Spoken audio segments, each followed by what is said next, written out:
Today we're going to review some of the concepts from grade 9 chemistry, just to make sure we're all on the same page before we go into what we're going to cover for grade 10. So we're going to start with how we classify matter. And remember from grade 9, we talked about matter and we said matter is anything that takes up space and has mass. So of course matter is all around us.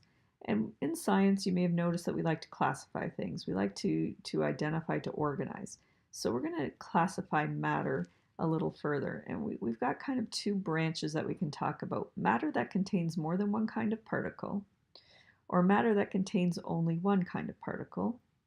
And so if we're talking about matter containing more than one kind of particle, we call that a mixture. And there are many different kinds of mixtures, remember from grade 9. But if there's only one kind of visible particle, we call that a pure substance. So matter can be classified as mixtures or pure substances. And then, of course, within these two broad categories, mixture and pure substance, we can further divide down.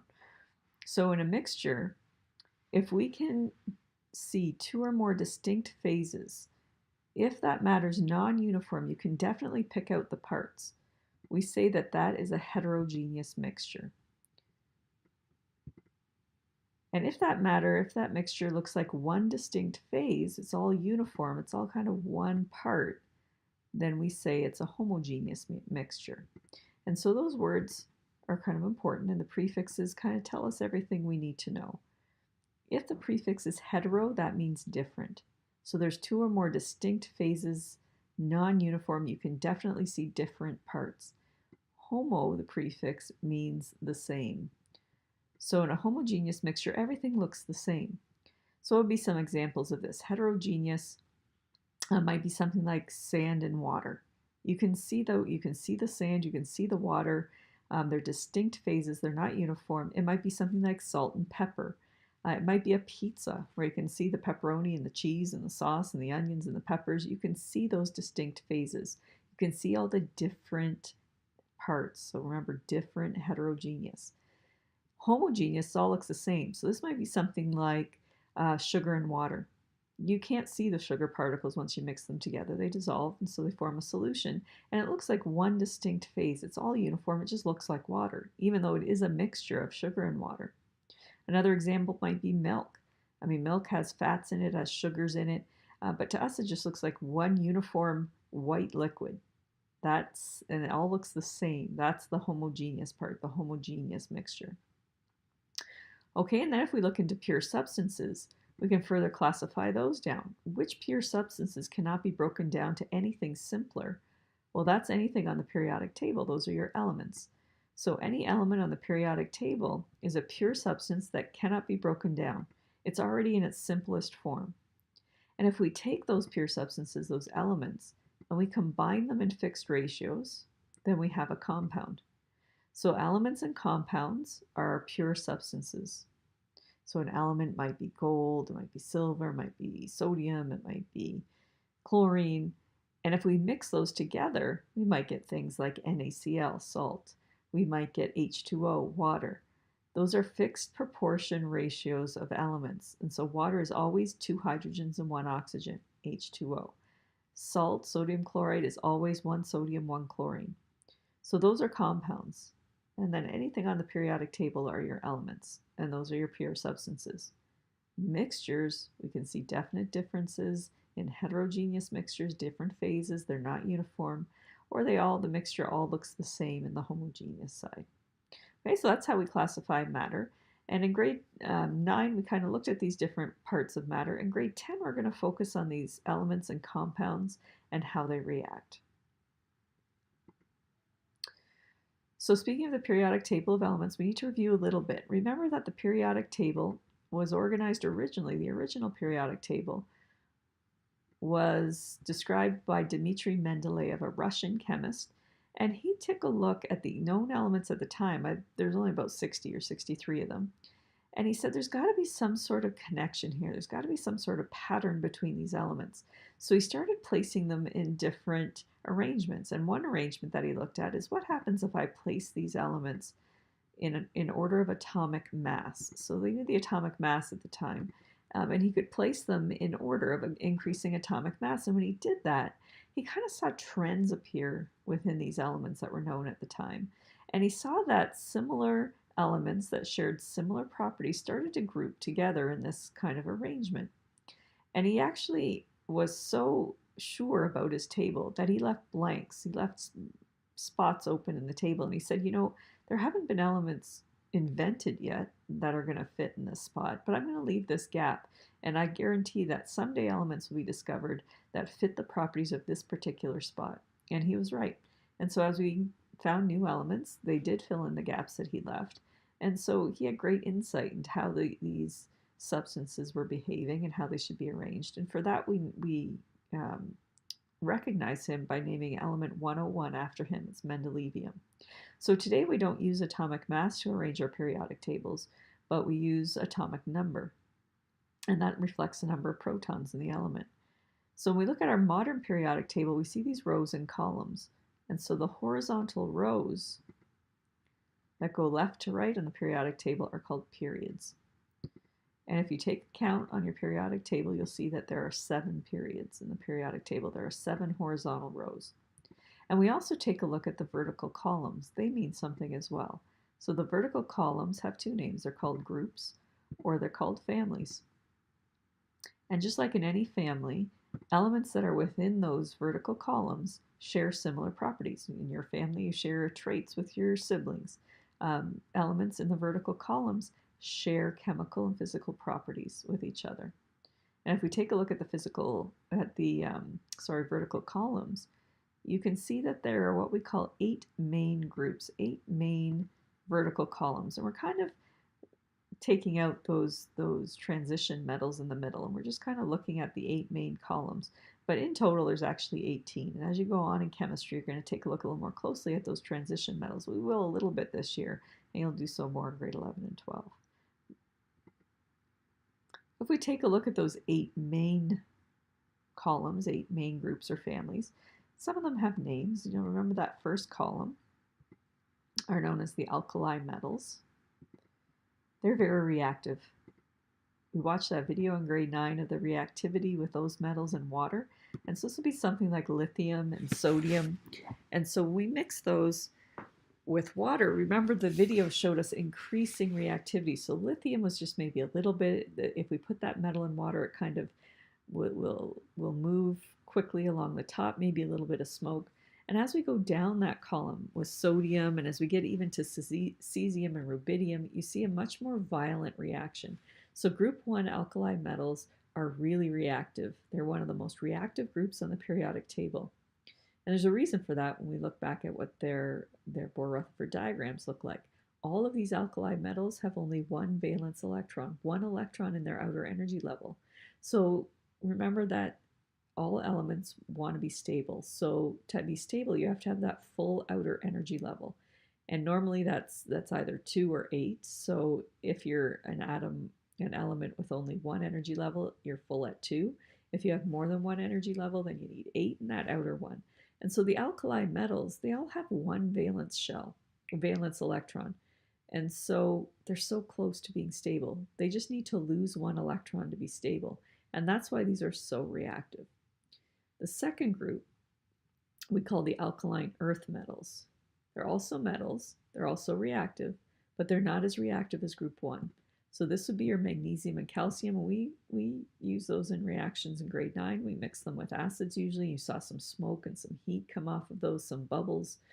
So they are reactive, but they're not as reactive as group 1. As we go across the periodic table all the way over to group 7, we have the halogens. So these would be things like fluorine and chlorine.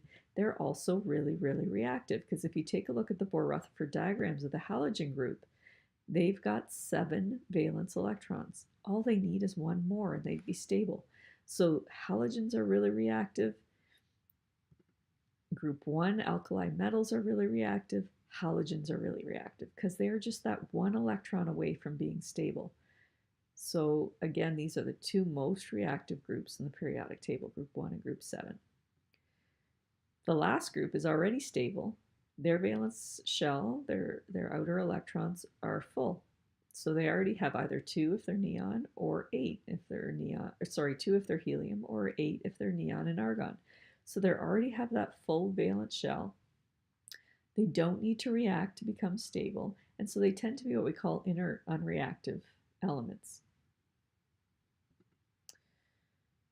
So when we look at the periodic table again, we kind of separate it into three general categories. Most of the periodic table, those elements conduct electricity well, they conduct heat well, those are metals. So most of the periodic table is comprised of metals, and mostly on the center to the left side of the table. The right side of the table are the nonmetals. They don't conduct electricity and heat well. So metals would be things like your magnesium and your calcium and your copper and your gold. The nonmetals would be things like your oxygen and your nitrogen and your chlorine and your neon. Those are all nonmetals. They're not conductors. And then in the kind of separating the two is this group that kind of forms like a staircase in the periodic table. It's that group that kind of can have properties of either metals or nonmetals. So we call them the metalloids, and that kind of depends on what kind of environment they're in and what kind of application they're being used in. So I want you to pause your video right now and take your textbook, and I want you to take a look at your periodic table in the textbook, and I want you to do the coloring. So your textbook shows the different colors, and I want you to use a legend and kind of show me what color you're using for the metals, and color all the metals that color. And then take a look at the nonmetals and color all the nonmetals a different color. And then carefully trace out the metalloids, that kind of step in the middle. And just be careful when you're doing that. Remember, hydrogen is a special group. It's what we call the group of one. It isn't a metal. Hydrogen's a nonmetal, but it's over here with the metals just because of its electron arrangement and its atomic configuration. It kind of matches these group 1 elements in terms of having one valence electron. So it's put over here, but in terms of chemical properties, physical properties, it doesn't belong here. So when you're doing your coloring, you remember to color metals, except hydrogen isn't a metal. So keep that as your nonmetal. Okay, so pause the video and just finish your coloring there. And so again, when we look at our periodic table, we have these main groups. So remember that first column, those are your alkali metals. Second column, alkaline earth metals. Seventh are your halogens, and eighth are your noble gases. So remember, in terms of reactivity, these alkali metals are highly reactive, but remember they do not include hydrogen. Hydrogen is that group of one. So when you look at alkali metals, when you think of alkali metals, it's group 1, but not hydrogen. And the alkaline earth metals, again, still metals. These are calcium, your magnesium, your beryllium. They're not nearly as reactive. They have 2 valence electrons, so they need to lose 2 to be stable. These ones only have to lose 1, so they're much more reactive. Same with halogens. They only have to gain 1 to be stable, so they're really reactive. The noble gases already have that full valence shell. They have all the valence electrons they need to be stable, so they're not reactive, they're inert. Okay, so then we started talking in grade 9 about atomic theory, and we figured out several scientists who contributed to our current atomic model. So the first guy was actually Democritus back in ancient Greece. And remember, Democritus talked about these tiny indivisible particles that he called atomos, and that's where we get the word atom, which means indivisible. Then John Dalton, a teacher, came along, and he started describing matter as small particles called atoms. So we got that. And then he started saying, here's what's true about atoms. Atoms cannot be created or destroyed. And this is going to be important when we talk about reactions this year. So we're going to talk about something called the law of conservation of mass, and that means we can't just create atoms or destroy atoms in chemical reactions. We can rearrange atoms, but we can't create them or destroy them. So that's going to be a kind of an important point that we look at this year. All atoms, John Dalton said, all atoms of the same element are identical. So if I have gold, pure gold, all the atoms in there are going to be identical in mass and size to all other gold atoms. But here's the thing, they're going to be different in mass and size from the atoms of other elements. So he's saying that it's the atoms that make these things unique, that give them their properties. So if I have silver, the size and the mass and the properties of the atoms of silver are going to be different than the size and the mass and the properties of the atoms of gold. So those atoms are what give these elements their unique properties. He also said, Dalton said, when atoms of different elements link together in fixed proportions, they form compounds. So we're going to take a look at compounds today. We did this year. We did in grade 9 as well. We talked about ionic and we talked about molecular. We're going to continue that in grade 10. We're going to expand it a little bit. We're going to tell you about more compounds than we did in grade 9. Moving on from Dalton, we had Thomson. Remember, Thomson worked with cathode ray tubes and some gases. And doing his experiment, he found that there are these negative particles that we call now electrons that make up atoms. Then came Rutherford. Rutherford had a really famous gold foil experiment. You remember that famous one? He put the particles, the radioactive particles, in a lead box. He allowed a small opening, and he allowed those particles to fire at a very thin piece of gold foil. And we would expect, and they expected at the time, that all the particles would just fly through it because atoms are mostly empty space. And it's true that many of them did. But what was shocking is that some of them bounced back. And they kind of compared that to what would happen if you shot a bullet at a piece of tissue. You would not expect the bullet to bounce back. And they did not expect these particles to bounce back off the gold foil, but they did. They bounced back and they also deflected. And so this told Rutherford that atoms must have this dense positive nucleus that's interacting with these particles and allowing them to be deflected or repelled. So he gave us the idea that atoms have a nucleus. Thomson gave us the idea that atoms have negative charges. And now Bohr came along and he looked at those negative charges that Thomson was talking about. And he said these electrons occupy energy levels. Sometimes they're called orbitals. So they occupy these things around the nucleus. And so these scientists contributed to our current model of what we have of the atom. And we have this idea that you have this central nucleus, and it's a positively charged center. And then around the nucleus, you have these energy levels that contain these negative electrons. And those negative electrons are kind of orbiting around the nucleus, like planets would orbit the sun. So this is our current model, and this is the scientists that led us to that. And now understand in science, like in any other theory, the atomic theory can change as technology advances and we have more information. We might tweak this model a little bit. I think the basics of the model will stay the same, but we might find out more about, what are protons and what makes these up, and how are these moving. So we might find more information about this model, but I think that basic structure is going to stay the same. So if we look at the atom, we can kind of break down these particles. So we call the proton, the electron, and the neutron subatomic particles. They're the particles that make up the atom. And so we know a few things about them thanks to these experiments. So we know that the proton, think P for proton, P for positive. So the proton's positive. We know that from Rutherford's gold foil experiment. We know the protons are in the nucleus. We had that dense positive nucleus. And we assign it a relative mass of 1 atomic mass unit. And so if we want to compare that to the electron is found in those energy levels around the nucleus, like Bohr was talking about. They're the negative charges. We know that from Thomson's experiments. And we know that the electron has very little mass. It doesn't contribute much to the mass of the atom. We say the mass is negligible.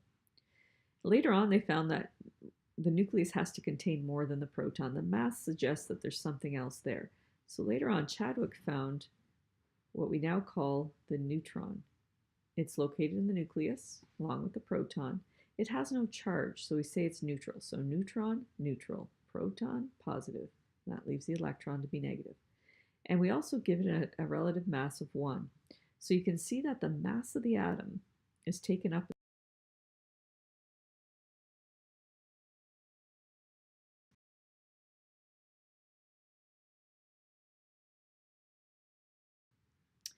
When we talk about elements, we look at atoms and we want to draw Bohr-Rutherford diagrams, we have this way of writing, and it's called the standard atomic notation.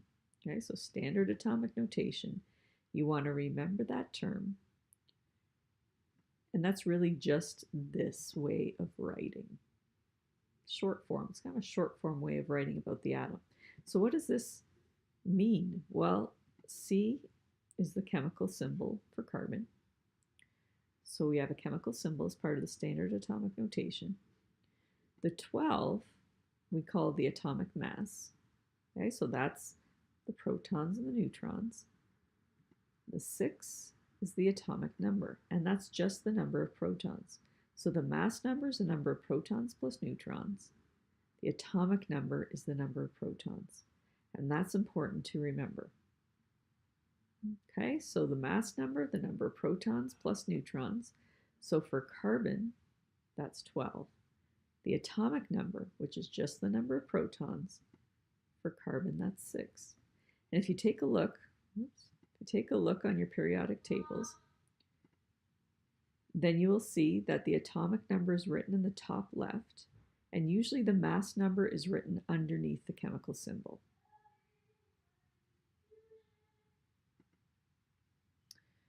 And so again, if you're given the standard atomic notation, you can figure out information that'll help you draw your Bohr-Rutherford diagram. So if I look at this, I know that the number of protons is reflected in my atomic number. So I know the number of protons for carbon is 6. I know in a neutral atom that the number of protons is equal to the number of electrons. So also I can figure that the number of electrons is 6. And I can also figure out the number of neutrons. So remember we said 12 was the mass number. So remember the mass number is always protons plus neutrons. So if I know the protons plus the neutrons is 12, and I know that the protons are 6, then what I need to do is take the mass number minus the number of protons, and that gives me the number of neutrons. So now I have all the information I need to draw my Bohr-Rutherford diagram. So how do I go about drawing the Bohr-Rutherford diagram for carbon? Well, remember a few rules. The first energy level, the first orbital, can hold 2 electrons. The second can hold a maximum of 8. The third can also hold 8 for our purposes, although when you get to grade 11, you'll learn that it also actually can hold a maximum of 18. So I know what I can fit in each energy level. What I need to do for drawing my Bohr-Rutherford diagram is kind of remember, okay, I know in carbon my protons were 6. My electrons, because in any neutral atom, protons equal electrons, positive charge equals negative charge to give you a neutral. And my neutrons in this case was 12 minus 6, my atomic mass minus my atomic number, so it also turned out to be 6, but remember that doesn't happen in all elements. It doesn't always work out to the same number. So when I'm doing my Bohr-Rutherford diagram, maybe I'll change color here. I'll draw the nucleus first. So draw your nucleus. And inside the nucleus are your protons. So we write 6p for protons and your neutrons. So the nucleus holds your protons and your neutrons. So kind of write that down so I know that you know it's in there. And then we got to show the electrons. And like Bohr said, the electrons are in these energy levels around the nucleus. So there's your first energy level. And we know that it can only hold 2 electrons. So you have kind of 2 choices here. I want to see your electrons as circles on the line. So you draw them on the line and then you color them in. So you can either show 2 electrons at 12 o'clock, or you can show 1 at 12 and 1 at 6. I will take either one, but no other position than that. So both at the 12, or 1 at 12 and 1 at 6. But now my first energy level is full. Remember, it can only hold 2. So now I have to draw, ooh, that's not very neat. Now I have to draw my second energy level. Turns out I'm equally artistic on video as I am in real life. So there's my first one. Okay, you've got your 2 electrons. I show them at 12 o'clock. Now you want to make your second energy level. Okay, so you make it nice and kind of circular around the nucleus. And this time I've got 2 electrons taken care of in that first, but I have 6 in total, so I have to fit 4 more electrons. I always start anything in the second, third energy level. You start at 12 o'clock, then you go to 3 o'clock, then you go to 6 o'clock,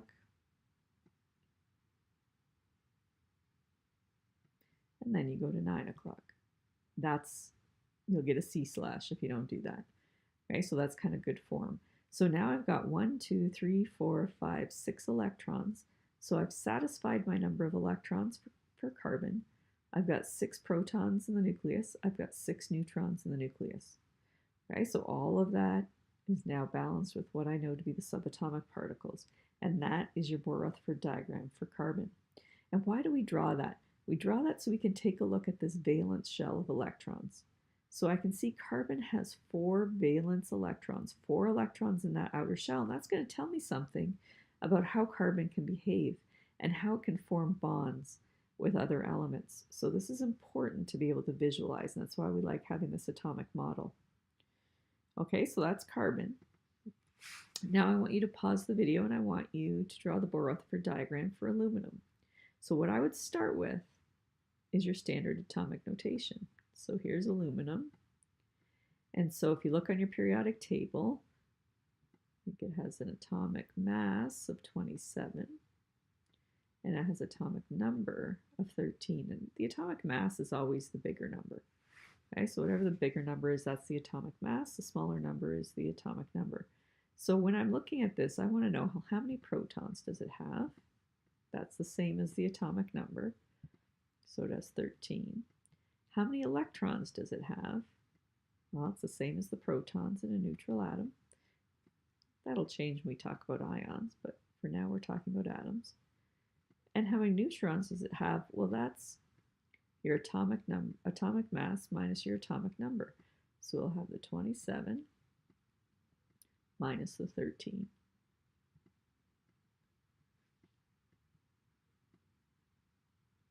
And that's going to give you 14 neutrons.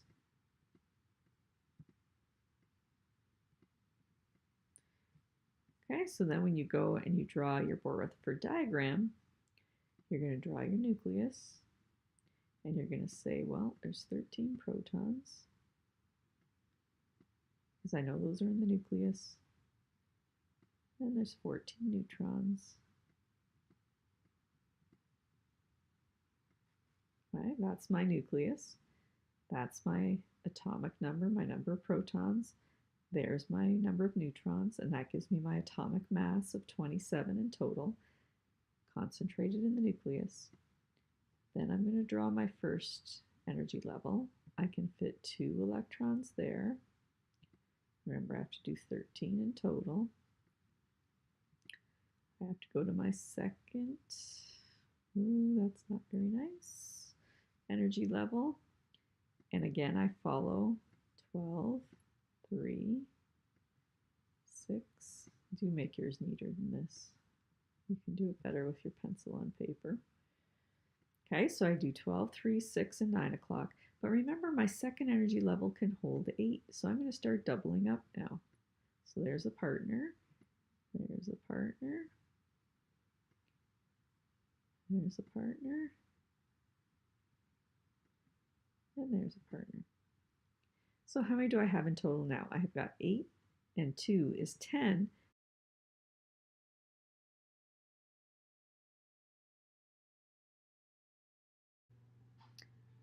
But remember, I need 13. So what do I have to do now?